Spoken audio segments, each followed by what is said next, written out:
तो फिल्म की शुरुआत एक जंग से होती है। रोमन्स ने इस वक्त अफ्रीका पर हमला किया हुआ था और ये जंग कई दिनों से चल रही थी। अच्छी बात ये थी कि अफ्रीका की फौज को जो जनरल लीड कर रहा था वो एक रोमन आदमी लूसियस था। जंग में लूसियस की वाइफ भी उसका बराबर साथ दे रही थी, पर बदकिस्मती से वो रोमन्स के हमले में मारी जाती है। रोमन्स की तादाद वैसे भी ज्यादा थी और वो पहले से भी अफ्रीका पर भारी पड़ रही थी, लेकिन लूसियस और उसकी वाइफ की जहानत ने उन्हें रोक रखा था। लेकिन अपनी वाइफ के मरने के बाद लूसियस का सारा हौसला टूट गया। वो जो अपनी वाइफ से बेइंतहा प्यार करता था, उसके मरते ही लूसियस ने भी लड़ना छोड़ दिया और ऐसे रोमन्स जीत गए और वो लोग हार गए। रोमन्स ने अफ्रीका पर कब्जा कर लिया और अफ्रीकी फौज को लूसियस समेत बंदी बनाकर रोम ले गए, जहाँ इस वक्त दो जुड़वा भाइयों गेटा और क्रैकला की हुकूमत थी। रोम के पहले बादशाह बहुत ही ज्यादा रहमदिल थे, लेकिन जब से इन दोनों भाइयों की हुकूमत आई थी,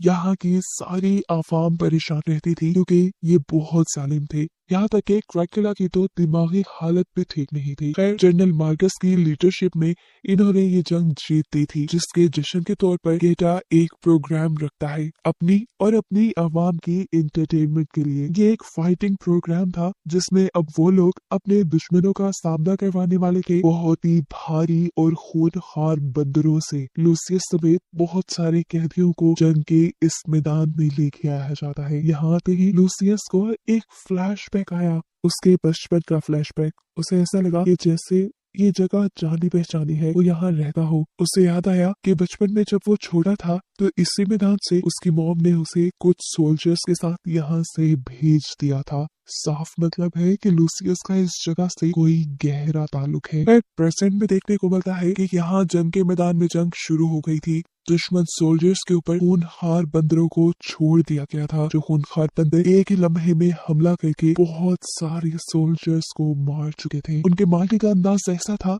कि सोल्जर्स अपने आप को बचा भी नहीं पा रहे थे। लूसियस और उसके साथ के एक दो साथी पहले दूर खड़े हुए ये नजारा देखते रहे और फिर अपनी हिम्मत, अकल और बहादुरी से उन्होंने आगे बढ़कर उन बंदरों का मुकाबला किया। पीछे से उनके ऊपर हमला करते हुए उनको काबू करके आखिर ये लोग उन्हें मारने में कामयाब हो ही गए। यहाँ हम नोटिस करते हैं कि लूसियस को लड़ते हुए रोम के एक्स जनरल मैक्रिनस बहुत ही गौर से देख रहे थे और इस गेम प्रोग्राम के खत्म होते ही वो लूसियस को अपने पास भी बुलाते हैं। वो लूसियस से मिलते ही पहले उसकी तारीफ करते हैं, उसकी लड़ाई और हौसले की। वो उससे कहते हैं, मैंने तुम्हारी ताकत देखी है और उससे देखते हुए मैं ये चाहता हूँ कि तुम मेरे लिए लड़ो, मेरे ग्लैडिएटर बन जाओ, जिसके बदले में मैं तुम्हें एक बहुत ही अच्छी शानदार जिंदगी दूंगा। वरना तुम जानते तो हो कि यहाँ कैदियों के साथ क्या सलूक किया जाता है। ऑफर जनरल मैक्रिनस की बुरी नहीं थी, लेकिन इस ऑफर को सुनते ही लूसियस हंसने लगा। जनरल सवालिया नजरों से उसे देख रहे थे। तब लूसियस ने कहा, मैं यहाँ किसी और मकसद से नहीं आया, मैं यहाँ आया हूँ तो आपके जनरल मार्कस की मौत के लिए। मुझे उसका सर चाहिए क्योंकि उसने मेरी बीवी को मारा है। इस सुनते ही जनरल उससे कहते हैं, तुम्हारा काम मेरे जिम्मे, तुम्हें मार्कस का कटा हुआ सर मिल जाएगा, लेकिन इसके बदले तुम मेरी बात मानोगे। सीन कट होकर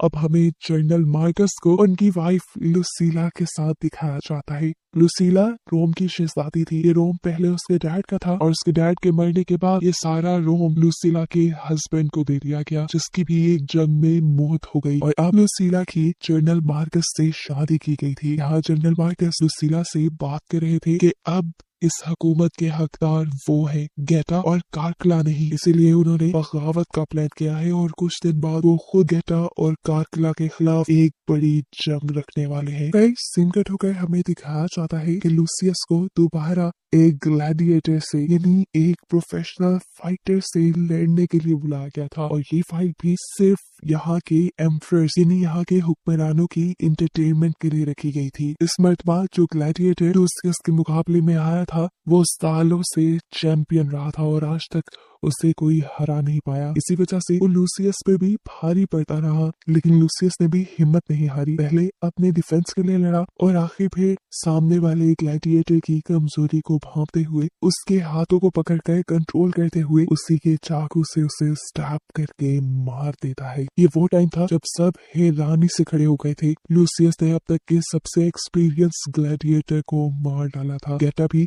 इस टाइम लूसियस से इम्प्रेस होकर उसकी तारीफें करने लग जाता है। गेटा की तारीफ के जवाब में लूसियस ने यहाँ उसे एक पोइम कही। ये पोइम बचपन में उसे उसकी मॉम ने सुनाई थी और ये रोमन लैंग्वेज में थी। सभी इस पोइम को सुनकर हैरान हो गए और फौरन जनरल मार्कस भी आकर यहाँ से लूसियस को ले गए। जेल में जाने के बाद उन्होंने लूसियस से सवाल किया, आखिर तुम कहाँ से हो, तुम पैदा कहाँ पे हुए थे? क्योंकि अब ये पोइम सुनने के बाद उन्हें भी शक होने लगा था कि कहीं ये लुसीला का बेटा तो नहीं। लेकिन मैक्लिनस के 100 मरतबा पूछने पर भी लूसियस इस बात को साफ नहीं बताता। सीन कट होकर अब हमें जनरल मार्कस को दिखाया जाता है जो अपनी बगावत की तैयारी कर रहे थे। इस वक्त यहाँ के सेनेटर, बहुत सारे हुकूमत के जासूस और खास लोग भी जनरल मार्कस का साथ देने को इसलिए तैयार हैं क्योंकि वो यहाँ के एम्परर यानी बादशाह गेटा की ज्यादतियों से तंग आ चुके हैं। जनरल मार्कस इन सबको बताते हैं कि उन्होंने अपनी खास एक फौज बनाई है जिसमें लगभग 5000 आदमी हैं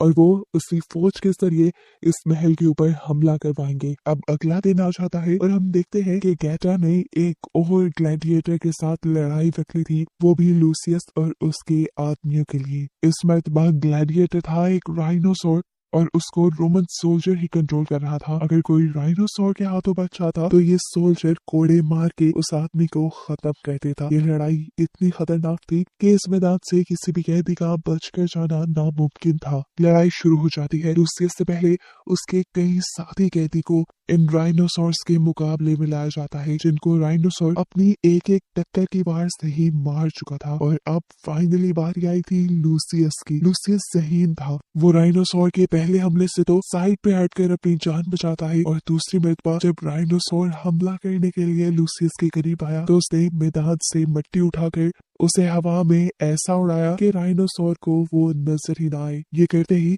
वो दीवार की तरफ मुड़ गया और राइनोसोर ने जैसे ही उसे देखकर उसके ऊपर हमला करने की कोशिश की तो एक और मरतबा लूसियस वहां से हट गया और ऐसे राइनोसोर का सींग दीवार में धंस गया। अब क्योंकि राइनोसोर से वो बच चुका था इसलिए राइनोसोर के ऊपर बैठा सोल्जर लूसियस से लड़ने के लिए नीचे उतरा और ये ग्लैडिएटर पहले ग्लैडिएटर से भी कई ज्यादा ताकतवर और एक्सपीरियंस था। उसकी मूव्स भी लूसियस को समझ नहीं आ रही थी। लूसियस अपने आप को बचाने की तो भरपूर कोशिश करता है लेकिन वो इस दौरान कोई भी हमला सामने वाले ग्लैडिएटर पर नहीं कर पा रहा था। इससे पहले कि लूसियस अपनी कोई चाल चलता उससे पहले ही सामने वाला ग्लैडिएटर लूसियस के ऊपर हमला करके उसे नीचे गिरा देता है। यहाँ लड़ाई खत्म हो चुकी थी। वो ग्लैडिएटर लूसियस को जान से मारने ही वाला था लेकिन तभी गेटा ने एक इशारा करके ये लड़ाई रुकवा दी क्योंकि वो लूसियस को एक और मौका देना चाहता था। उसे लूसियस का टैलेंट पसंद आया था। लूसियस को मौका देते हुए गेटा ने वही पोइम पढ़ी थी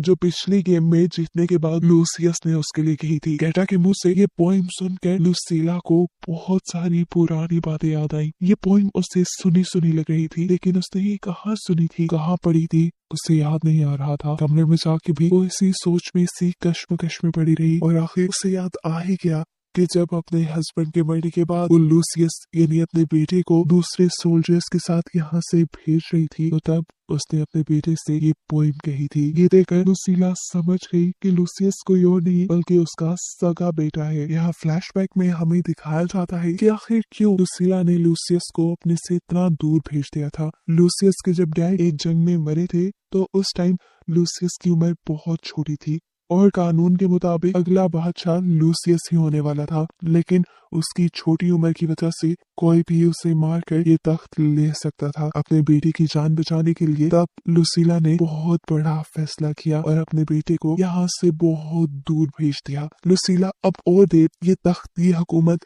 किसी और के पास नहीं देख सकती थी। उसने फैसला किया कि वो आज रात ही जाकर ये सारी सच्चाई लूसियस को बता देगी। जेल में आते ही लूसीला ने लूसियस से पहले माफी मांगी क्योंकि उसने अपने बेटे को अपने से बहुत दूर कर दिया था और यही वजह थी कि वो अब तक अपने बेटे को पहचान भी नहीं पाई थी। उसके बाद लुसीला ने उसे बताया कि मैं तुम्हें अपने से दूर नहीं करना चाहती थी, लेकिन उस वक्त मेरी मजबूरी बन गई थी। तुम्हारे डैड के मरने के बाद तुम्हारी जान के दुश्मन बहुत से लोग बन गए थे और उन सब लोगों से बचाने के लिए मैंने तुम्हें इतना दूर भेज दिया। तुम मेरे सगे बेटे हो, इस जगह के असली वारिस और असली हुक्मरान। लुसीला तो और भी बहुत कुछ कहना चाहती थी, लेकिन लूसियस गुस्से में था। न जाने क्या बातें उसके दिमाग में चल रही थी, क्या कुछ उसे तंग कर रहा था, इसलिए उसने लुसीला को डांट कर यहाँ से भेज दिया। अब सीन कट हो गए, हमें अगला दिन दिखाया गया जहाँ दोबारा से लूसियस को एक और जंग में लड़ना था। ये लड़ाई पहले से कई ज्यादा खतरनाक थी। ये लड़ाई एक जहाज पे होनी थी, जो जहाज एक ऐसे पानी में था जिस पानी के अंदर खुले भूखे शार्क छोड़े गए थे। अगर लूसियस हार जाता तो उसे पानी में फेंक दिया जाता, और अगर वो लड़ते लड़ते खुद अपना बैलेंस खराब करके पानी में गिर जाता तो शार्क्स उसे खा लेती। इस मर्तबा भी वो बहादुरी से लड़ता है और अपने सामने वाले ग्लैडिएटर को मारकर वो एक तीर दोबारा उठाता है और जनरल मार्कस की तरफ फेंकता है। उसने ये वार इसलिए किया था क्योंकि जनरल मार्कस ने उसकी बीवी को मारा था और वो यहाँ पर सिर्फ जनरल मार्कस को मारने के लिए ही आया था। यहाँ पर लूसियस का निशाना चूक गया और तीर लगा गेटा की कुर्सी पर। मरा तो कोई भी नहीं, लेकिन जनरल मार्कस अपनी सिक्योरिटी के चलते ही यहाँ से उठ गए। वो अपने कमरे में गए तो हमने देखा वो अभी भी अपनी जंग की तैयारी में लगे हुए हैं। तब लुसीला उनके पास आई और उन्होंने सबसे बड़ी खबर जनरल मार्कस को ये दी कि उनका बेटा यानी लूसियस वापस आ गया है, जो इस जगह का, इस तख्त का असली हकदार है। इस बात ने जनरल मार्कस को बहुत बड़ा झटका दिया था, क्योंकि वो तो खुद यहाँ पे हुकूमत करने के सपने देख रहे थे। खैर, देखने को मिला कि इनकी ये बातें चुपके से एक मेड ने भी सुन ली और उसने जाकर ये बात जनरल मैक्रिनस को बताई, जो यहाँ के पुराने जनरल हैं और जिन्होंने लूसियस को शुरू में अपना ग्लैडिएटर बनने की ऑफर भी की थी। अब ये जनरल और स्पाई जिनको खबर मिली थी कि लूसियस यानी लुसीला का बेटा वापस आया है, वो ये खबर जाकर यहाँ के बादशाह यानी गेटा और कार्गला को दे देते हैं। यानी उन्होंने जनरल मार्कस को धोखा दे दिया था और सारी बातें जाकर बादशाह को बता दी थी कि पहले तो जनरल मार्कस बगावत करने वाला है और आपसे जंग करने वाला है इस तख्त के लिए, और दूसरी खबर उन्होंने ये दी थी कि लुसीला का बेटा वापस आ चुका है, जो अब उनसे ये तख्त छीन लेगा। ये सुनकर इन दोनों को गुस्सा आ गया और गेटा ने फौरन लुसीला और जनरल मार्कस को बंदी बनवा लिया, यानी कैद करवा दिया। सीन कट होकर हम जेल में लूसियस को देखते हैं, जिसके पास एक सोल्जर बैठा हुआ था। ये सोल्जर उसे यहाँ की पुरानी कहानियां बता रहा था, यहाँ के पुराने ग्लैडिएटर्स और यहाँ के पुराने हुक्मरानों की कहानियां, जिसमें उसके डैड का नाम भी था मैक्सिमस। लूसियस इस आदमी के जरिए अपने डैड के बारे में और भी बहुत कुछ जानने की कोशिश करता है, और ये आदमी उसे उसके डैड के बारे में बताते हुए एक ऐसी जगह पर ले जाते हैं जहाँ पर उसके डैड का आर्मर और उनकी तलवारें रखी हुई थी, जिन्हें देखकर लूसियस को काफी सारे अपने बचपन के फ्लैशबैक्स याद आए थे और उसे यकीन आ गया था कि लुसीला झूठ नहीं बोल रही, वो खुद मैक्सिमस और लुसीला का बेटा है। खैर, अगले दिन दिखाया जाता है कि बादशाह गेटा ने दोबारा एक और जंग रखती है। वही जंग, वही फाइटिंग प्रोग्राम जो हर रोज वो एंटरटेनमेंट के लिए रखते हैं, और इस मर्तबा उसने लड़ने के लिए बुलाया है अपने कैदी को, नए कैदी को, जो कि और कोई नहीं बल्कि जनरल मार्कस ही है। जनरल मार्कस एक बहुत ही पुराने ग्लैडिएटर थे, एक बहुत ही पुराने फाइटर थे, जिनके आगे किसी का भी टिक पाना नामुमकिन था। उनके सामने यहाँ जितने भी ग्लैडिएटर भेजे जाते हैं, जनरल मार्कस बड़ी ही आराम से उनका मुकाबला करके उन्हें हराने में कामयाब हो जाते हैं। इसके बाद यहाँ पर बुलाया जाता है लूसियस को, वो भी गेटा के कहने पर। इस टाइम अब जनरल मार्कस और लूसियस के दरमियान में लड़ाई चल रही थी। लूसियस का तो मकसद था जनरल मार्कस को मारकर अपनी वाइफ का बदला लेना, लेकिन यहाँ लड़ते हुए जनरल मार्कस ने ही अपनी तलवार नीचे गिरा दी और लूसियस के सामने अपने आप को सरेंडर कर दिया, ये कहते हुए कि लूसियस, मैं तुम्हें जानता हूँ, तुम यहाँ के अगले सच्चे हुक्मरान हो। उसको इस तरह नीचे बैठा हुआ देखकर गेटा दूर से उठा और उसने लूसियस को हुक्म दिया कि वो जनरल मार्कस को मार दे, लेकिन लूसियस ने इस वक्त जनरल मार्कस को मारना ठीक नहीं समझा, क्योंकि उसके सामने वाला इस वक्त मुकाबला नहीं कर रहा था, बल्कि तलवार फेंककर नीचे बैठा हुआ था। गेटा ने जब देखा कि लूसियस ने उसकी बात ना मानते हुए जनरल मार्कस को नहीं मारा, तो वो अपने सोल्जर को जनरल मार्कस को मारने का हुक्म दे देता है और सभी सोल्जर धड़ाधड़ उसके ऊपर तीर बरसाकर उसकी जान ले लेते हैं। ये देखकर लूसियस को एक बहुत बड़ा झटका लगा। उसे दुख तो हुआ था जनरल मार्कस की मौत का, लेकिन उसने इस मौत को सियासत की तरह अपने लिए इस्तेमाल किया और सारी अवाम से चिल्ला के कहा, देखो ये बादशाह ने क्या करवाया, यहाँ के सबसे महान जर्नल को मरवा दिया जो सालों तक तुम्हारे बादशाह के लिए, तुम्हारे लिए लड़ते रहे। अगर इतने महान इंसान की जान की कीमत यहाँ कुछ नहीं, तो देख लो इस बादशाह के लिए तुम्हारी जानों की कीमत क्या है। एक दिन वो तुम सबको भी मरवा देंगे। ये सुनकर यहाँ अवाम को भी गुस्सा आ गया और वो भी अपने बादशाह यानी गेटा के खिलाफ हो गए। देखते ही देखते ये मुहिम इतनी ज्यादा बढ़ गई कि लोग रातों में भी सड़कों पे निकल आए धरने देने के लिए और गेटा को हुकूमत से उतारने के लिए। इस दौरान जब पूरे शहर में दंगे और फसाद हो रहे थे, जनरल मैक्रिनस ने अंदर एक और फसाद करवाया और जाकर बादशाह कारकिला, जो कि बादशाह गेटा का भाई था, उससे कहा कि गेटा कभी भी आपको बादशाह नहीं बनने देगा। वो हमेशा यहाँ पूरे रोम पे अपनी ही हुकूमत रखना चाहता है और अपनी ही हुकूमत रखेगा। देख लीजिएगा आप लोग। कारकिला, जो दिमागी तौर पे थोड़ा कमजोर था, वो जनरल मैक्रिनस की बातों में आ गया और उसने जाकर गुस्से में गेटा के ऊपर हमला कर दिया। हमला क्या किया, उसने तो तलवार से गेटा का सर ही धड़ से अलग करके उसे मार डाला। और इस सारी चीज से अनजान लुसीला इस टाइम लूसियस से मिलने के लिए जेल में आई हुई थी। उसके हाथ में उसके डैड की एक अंगूठी थी, बादशाह की अंगूठी, जो यहाँ की असली तख्त नशीन को मिलनी थी। वो ये अंगूठी लूसियस को देकर कहती है कि अब इसके हकदार तुम खुद हो। ये देखकर लूसियस कुछ नहीं कहता और चुप करके वो अंगूठी ले लेता है। इस टाइम की आंखों में एक अजीब सा पछतावा था। उसने हाथ पकड़ के अपनी मॉम यानी लुसीला को देखा और उससे कहा, मुझे माफ करना मॉम, मैं जनरल मार्कस को तो नहीं बचा पाया, लेकिन अब मैं आपको बचाऊंगा, मैं आपको खोना नहीं चाहता। ये कहकर उसने फौरन अपनी माँ लुसीला को गले लगा लिया और इन दोनों के दरमियान सारी नाराजगी खत्म हो गई। खैर, अब अगले दिन दिखाया जाता है कि बादशाह कारकिला अपनी हुकूमत का ऐलान कर रहा था और सबको ये बता रहा था कि गेटा मर चुका है और अब यहाँ का नया बादशाह मैं खुद यानी कारकिला हूँ। सभी इससे पहले कि उसके इस फैसले पे कोई रिएक्शन देते, जनरल मैक्रिनेस यहाँ गेटा का सर लिए पहुंच जाते हैं और सब लोगों को बताते हैं कि अपने भाई यानी गेटा का कत्ल खुद कारकिला ने किया है और बादशाह को मारने की सजा में यहाँ कारकिला को ही फंसा दिया जाता है और जेल में भेज दिया जाता है। ये सारी चाल असल में थी मैक्रिनिस की ही, लेकिन कारकिला को समझ नहीं आई क्योंकि वो सही नहीं था और इन दोनों को रास्ते से हटाने के बाद जनरल मैक्रिनिस ने यहाँ पर अपने बादशाह होने का ऐलान कर दिया। यहाँ पे उनकी हुकूमत आई। पीछे से लूसियस ने अपनी चालें खेलना शुरू कर दी। लूसियस ने अपनी अंगूठी जो उसकी मॉम ने उसे दी थी, उसे एक सिपाही के हाथ में दिया और उसे एक खास जगह बताई और बताया कि इस जगह पर तुम्हें जनरल डोरिस मिलेंगे। उनको ये अंगूठी देकर कहना कि रोम के बादशाह लूसियस ने आपकी मदद मांगी है। ये सुनकर सिपाही जान गया कि लूसियस कोई और नहीं बल्कि लूसिया का बेटा था। उसने भी लूसियस का हुक्म माना और वो जनरल डोरिस की मदद लेने के लिए निकल गया। यहाँ जनरल मैक्रिनिस ने ताकत के नशे में चूर लूसियस को एक नई ग्लैडिएटर गेम के लिए बुलाया। क्योंकि लूसियस ने जनरल मैक्रिनिस के ग्लैडिएटर बनने से मना किया था, इसीलिए अब जनरल मैक्रिनिस उसे अपने सामने कई लोगों से लड़वा कर बदला लेने का इरादा रखते थे। ये पैगाम जब लूसियस तक पहुंचा तो लूसियस गुस्से से पागल हो गया, लेकिन उसने यहाँ ज्यादा रिएक्शन नहीं दिया। जेल की चाबी उसने पहले ही सिपाही से ले ली थी। मौका देखते ही वो जेल तोड़कर बाहर आ गया और उसने यहाँ के सिपाहियों के ऊपर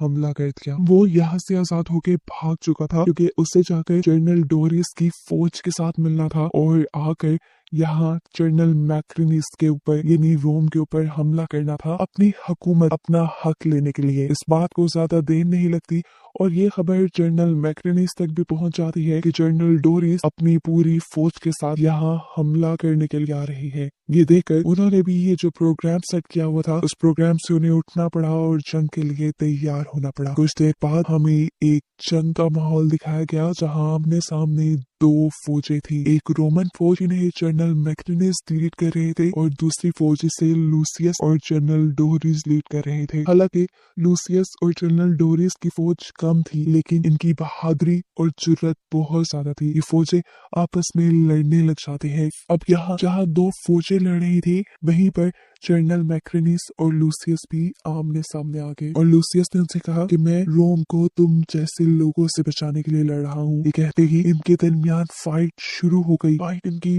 बहुत भयानक थी। कभी लूसियस तो कभी जनरल मैक्रिनिस एक दूसरे पर भारी पड़ रहे थे। तलवारबाजी करते हुए ये लोग पानी में उतर आए, लेकिन अपनी लड़ाई नहीं छोड़ी। लड़ाई करते करते एक पॉइंट वो भी आया जब आखिर जनरल मैक्रिनिस लूसियस के ऊपर भारी पड़ गए और लूसियस के ऊपर हमला करते हुए उन्होंने लूसियस को पानी के अंदर गिरा दिया। लूसियस हार मानने ही वाला था, लेकिन तभी उसके कानों में उसकी मॉम की आवाजें गूंजी, जिसे दूसरी तरफ मैक्रिनिस ने अपने आदमियों के जरिए मरवा दिया था। हिम्मत करके वो उठा और उसने इस मर्तबा मैक्रिनिस के ऊपर हमला करके उसे मार डाला। उसे मारते ही जीत उसकी हो चुकी थी। अपने जीते ही उसने यहाँ अपनी सारी आवाम से कहा, मेरे डैड यानी मैक्सिमस का ख्वाब था कि ये रोम एक ऐसा मुल्क बने जहाँ सबके लिए अमन हो, लेकिन बदकिस्मती से किसी हुक्मरान ने उनके सपने को पूरा नहीं होने दिया। लेकिन मैं उनके सपने को हकीकत में बदलूंगा। ये कहते ही सब लोग भी उसके लिए तालियां बजाते हैं और ये शो करते हैं कि वो लूसियस को अपना हुक्मरान, अपना बादशाह मान चुके हैं। आखिर तक उसके असली हकदार को मिल जाता है और बस यही दिखाते हुए ये कहानी यहाँ खत्म हो जाती है।